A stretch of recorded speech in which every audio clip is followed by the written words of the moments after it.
माननीय मंत्री जी, अब घंटे संतोष वर्ष 2019-20 से वर्ष 2023-24 की अवधि में कुल आबकारी राजस्व राशि 57,802.78 करोड़ रुपए प्राप्त हुआ तथा नवजीवन योजना के माध्यम से व्यय की गई राशि का जिलेवार विवरण परिशिष्ट ए पर संलग्न है। प्रायोजक हैं cancer healer centre, a new beginning. विगत 5 वर्षों में वर्ष 2019-20 से 2023-24 अजमेर जिले में कुल राशि रुपए 2,898.45 करोड़ आबकारी राजस्व प्राप्त हुआ तथा नवजीवन योजना के अंतर्गत कुल राशि 330.52 लाख का व्यय किया गया। माननीय अध्यक्ष महोदय, आपके माध्यम से माननीय मंत्री महोदय से जानना चाहूंगी कि इस योजना को क्या अभी भी वर्तमान में भी ये योजना संचालित हो रही है, और यदि ये योजना संचालित हो रही है तो पिछले 2 वर्षों में इस योजना में कितनी धनराशि व्यय हुई? एक क्वेश्चन, दूसरा मैं बाद में पूछूंगी। माननीय अध्यक्ष महोदय, नवजीवन योजना जो थी वो आबकारी विभाग के माध्यम से चालू की गई थी। ये 31 अगस्त 2009 में, और उसके बाद में जो है सामाजिक न्याय अधिकारिता विभाग को 2011-12 के अंदर दे दी गई थी। और नवजीवन योजना अभी भी चालू है। ये उन लोगों के लिए जो चालू की गई है जो अवैध शराब का निर्माण करते हैं, उनका स्टोरेज करते हैं और उनको जो उनके विक्रय में लिप्त होते हैं, ताकि इन लोगों को जो है एक वैकल्पिक रोजगार उपलब्ध कराया जाए और समाज की मुख्य धारा के अंदर इनको जोड़ा जाए। तो इस तरह से ये योजना जो है अभी भी सामाजिक न्याय अधिकारिता विभाग द्वारा चालू है।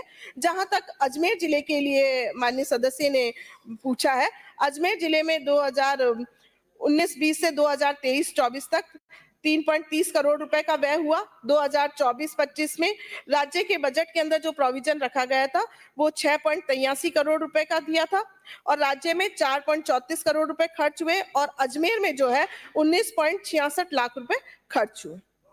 पूरक प्रश्न। मंत्री महोदय ने जवाब दे दिया पहले।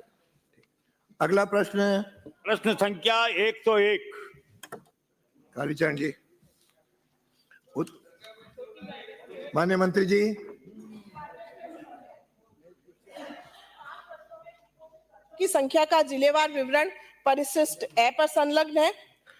जी नहीं, विभाग द्वारा कुपोषण को दूर करने हेतु किए जा रहे समेकित प्रयासों के परिणाम स्वरूप प्रदेश में कुपोषित बच्चों की संख्या में निरंतर कमी हो रही है। जैसा कि बिंदु संख्या 1 पर संलग्न परिशिष्ट ए पर प्रदर्शित है, प्रदेश में सभी जिलों में समान रूप से विभाग द्वारा केंद्रीकृत रूप से पूरक पोषाहार की आपूर्ति की जा रही है।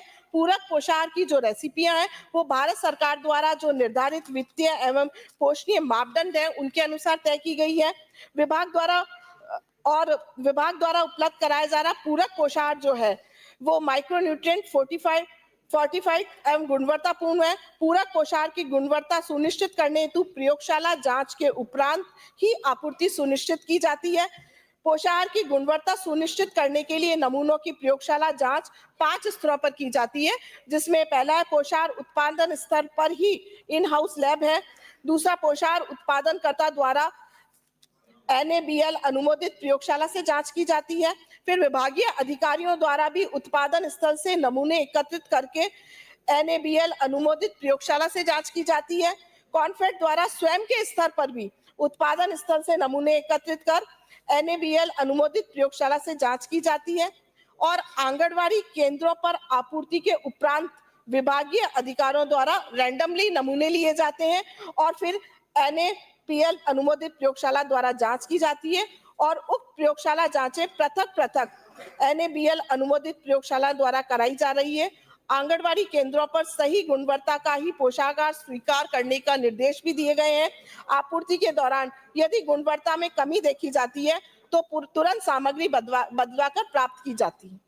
माननीय सदस्य। माननीय अध्यक्ष महोदय, मैं आपके माध्यम से पूछना चाहूंगा कि प्रश्न के उत्तर में आप द्वारा विभिन्न स्तरों पर लैब से जांच के संदर्भ में जानकारी दी गई है, तो क्या सैंपल सब स्टैंडर्ड पाए गए और यदि पाए गए तो इस पर क्या कार्रवाई की गई?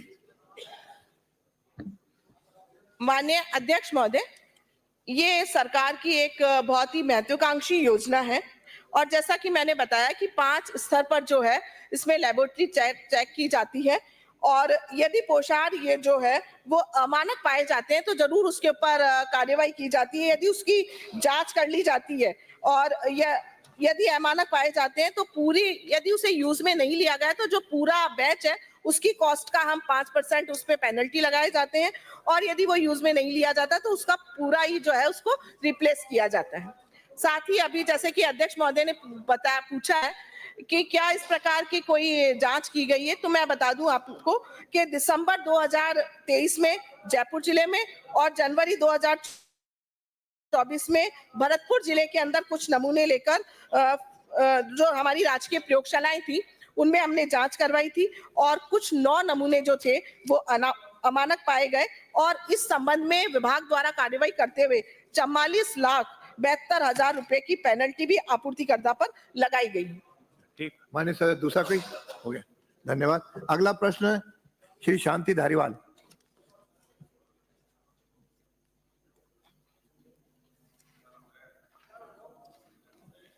अध्यक्ष महोदय, प्रायोजक हैं cancer healer centre, a new beginning.